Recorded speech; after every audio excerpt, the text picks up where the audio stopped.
Hi friends! Today we are doing a monthly reading wrap-up for September.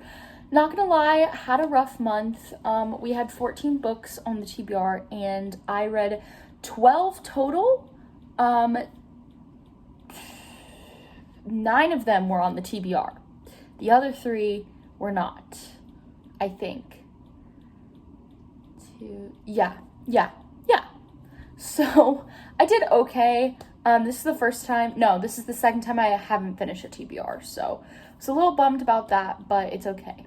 Without further ado, let's get into the books. First thing I read is The Women. I really liked this. I gave it a 4 stars. It just didn't give me that 5-star feeling, but I still really liked it. This is a historical fiction that takes place during the Vietnam War, and it follows obviously a female character who goes to be a nurse in the war. So it follows her in the war, being a nurse, falling in love, meeting friends, but then it also follows her coming home and sort of like the PTSD she experiences and how other people treat her. It was very upsetting to read because a lot of people just like invalidated her feelings and her PTSD because she was a woman.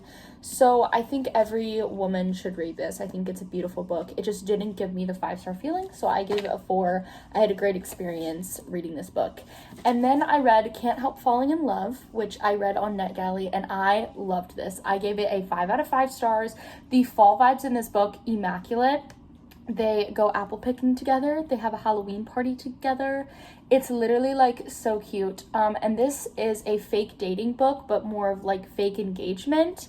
And if you like billionaire boyfriends as well, you'll also like this because the sort of plot line is he's this really high society millionaire and she's kind of this failure. Like she thought she would be something and she's kind of failed. And they meet by chance and then they end up fake dating, and it's literally so cute. I am obsessed with this book. Okay, so then I did my reread of 6 of Crows. I don't know if this like is gonna count as one of my 5-star reads of the year because it's technically a reread, but obviously this was 5 out of 5 stars for me. I annotated it, which I haven't annotated a book in a really long time, but we all know how I feel about this book and this entire series and the whole Grishaverse universe. All of those books, I don't think a single book in that series is under 4 stars. They're all amazing. I love them. I think about them all the time. Great. Then I listened to the audiobook of The Wishing Game. I gave this a 3.5. Like, I enjoyed parts of it. I loved the plot. I thought the plot was amazing, and I loved the author character. But the main character really annoyed me. I can't put my finger on why exactly she annoyed me, but I was not vibing with it. So I ultimately gave it a 3.5. Like, it did what it needed to do. It was good, but it wasn't amazing like everyone said it was. Then I read a NetGalley thriller called Gravewater Lake. I gave this a 3 out of 5 stars. This was nothing special to me. I was waiting for this huge, dramatic, amazing plot twist that I didn't see coming at all. And the actual ending of the book, I was kind of just like, this is how it ends. Like, it didn't really make sense. Like, the ending was confusing, and it just, like, yes, it was someone that I didn't suspect, but it didn't really make sense to suspect them. All in all, it was just very odd to me, but I did give it a 3 because it was thrilling. Like, in the middle and beginning of the book, I was like, okay, like, what's gonna happen? Like, this is insane. But I just think the ending kind of ruined it for me, in my opinion. And then I read another thriller, In My Dreams I Hold a Knife by Ashley Winstead. I wanted to love this because I have been wanting to read this book for so long. I've read so many thrillers that have college kind of as the backdrop setting. And this, same book as all the other college thrillers that I read. Like, there was no real difference. I honestly think what this book was missing was multi-POV. I think this book would have been a lot better if it was either dual POV or multi-POV because there were so many secrets that the main character either just knew instinctively or people confided in her, and I was like, this isn't something that like the main character should know. I feel like it's something that just the audience should know, and then it's a big reveal later to the main character. So I gave this a 3 out of 5 stars. Like, it was okay, it was decent, but it wasn't anything special, and I think it was missing that multi-POV aspect. Then I read Keeper of the Lost Cities. I read this digitally. I actually really liked this. I was not expecting to love it as much as I did, but this book was really good. I gave it a 5 out of 5 stars. I really like YA fantasy because the world building is so casual. Like, it is info dumping, but they're so casual about it that it just like clicks and makes sense. I also love the dialogue in this book. I feel like the way I describe it is it's like if Harry Potter was written by Rick Riordan, because the writing is hilarious, the dialogue is so funny, but the main plotline of the first book sort of centers around her being this chosen one that's accommodating to school and like learning the magic system and harnessing her abilities and learning magic school, and there's people at school that hate her, and she has to work with like the council of the world to sort of figure out what's wrong with her.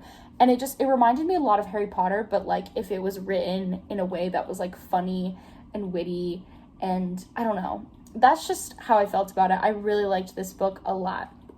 And then I read Death in the Clouds by Agatha Christie. This I also gave a 4 out of 5 stars. Like, it was good, I just didn't really get that 5-star feeling. And for me, the reason this wasn't a 5 stars is because the middle got so boring for me. There was like minimal action, and I don't really like when there's not a lot of action in mystery and thriller books. So this was a 4. Like, I still enjoyed it, and the ending had me shook, but it just did get a little boring at parts. Then I read Once Upon a Broken Heart by Stephanie Garber. This book was a 5 out of 5 stars. I could not put this book down. Like, I was speeding through it. It was amazing. I love how it's set in the same world as Caraval, so I didn't have to sort of like commit to learning about a completely new world. I was very comfortable in this world. I understood it. But even though it's set in the same world, I feel like it has such a different vibe than Caraval, and I also love that. I love how 2 series can be set in the same world but have completely different vibes. This reminds me of like a dark version of like Cinderella or Sleeping Beauty, whereas Caraval kind of gives me more like Alice in Wonderland vibes, if that makes sense. In my head, it makes sense. Like, those are the vibes. But this is so good. I love Evangeline as a character. Still iffy on Jax. I didn't like him in the Caraval trilogy. I didn't like him as much in this book, but like, he's growing on me a little bit, so I'm hoping in the series he'll end up growing on me. But I love Evangeline as a character. She's such a sweetheart, and she's such a powerhouse character.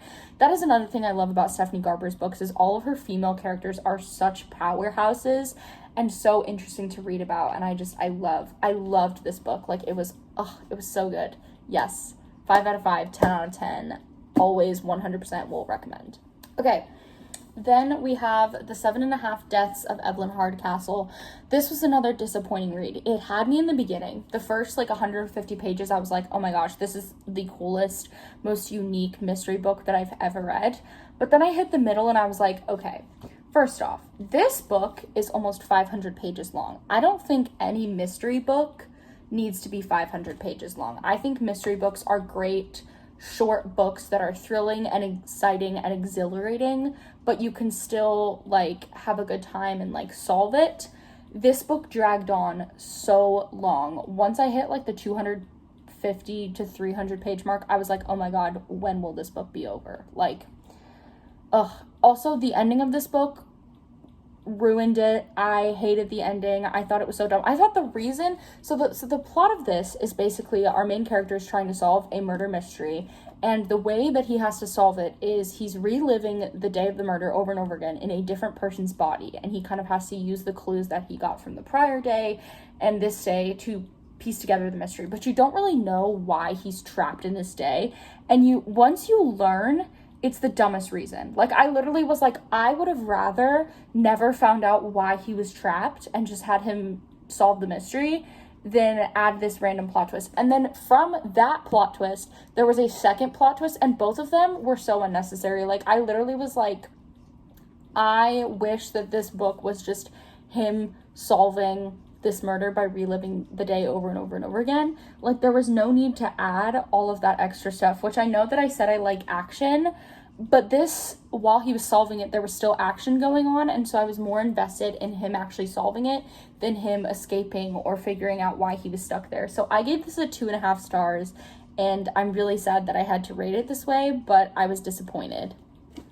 The last two books that I read were both read digitally. So I read Better Than Revenge on NetGalley. This was another 5 out of 5. I have not read a YA romance in so long. I feel like I read a lot of like YA fantasy or YA mystery, but I haven't been reaching for YA romance as much this year. I read a little bit at the beginning of the year, but I definitely haven't picked it up as much as I used to. But this, I was eating this up. I love this. This felt like an early 2000s rom-com. The plot of this is basically this girl has a dream to be a podcaster, and she wants to be the host of her school's podcast. So she goes to try out, and then her boyfriend tries out, and he gets the spot, and he doesn't seem to care. And then she overhears him basically saying she would be a horrible podcast host. And so obviously she's really hurt. And so her and her friends come up with a plan to get revenge on him. And one of the bits of revenge involves her stealing his spot on the football team. And so she does this by working with one of the other teammates on the team. And you can kind of see where that goes. Also, the side plot in this, the side plot is her basically trying to figure out this story that her grandma's been telling her. Her grandma has Alzheimer's, and it's literally so beautiful. I loved every part about this book. The grand gesture in this book made me sob. Like, it's so freaking good. If you love banter, if you love sort of the early 2000s rom-com vibe, like getting revenge type thing, you will love this book. It's for Taylor Swift fans. It's for rom-com fans. It's so freaking good. Please go check it out. And then the last book that I read is Exile, which is the second book in the Keeper of the Lost Cities series. I gave this a 4.25 out of 5 stars because it had a really slow start. I didn't really get invested in the plot until about 30% into the book. And then the pacing sort of picked up and I felt better about it.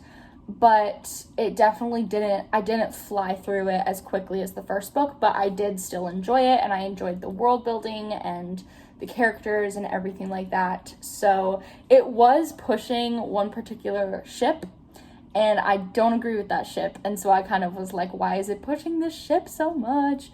But I definitely do want to continue this series. It's really hard for me to commit to long series. I'm definitely more of like a duology trilogy kind of girl. I'm the same way with TV shows. Like, if a TV show has like more than 5 seasons, it's really hard for me to like commit to the whole show. Depends on the show though. So I'm kind of scared to commit to the series as much as I'm scared to commit to ACOTAR, because ACOTAR is also kind of a longer series. But we'll see. Maybe after I finish both those series, I'll be like, I love long series, but we'll see. Thank you guys so much for watching this video. I hope you enjoyed. Please give it a thumbs up. Comment down below your favorite book that you read this month, and like this video and subscribe. And check out my social medias in the description box below. I post more book content over there, so you're gonna want to check it out. And I will see you guys in my next video. Bye!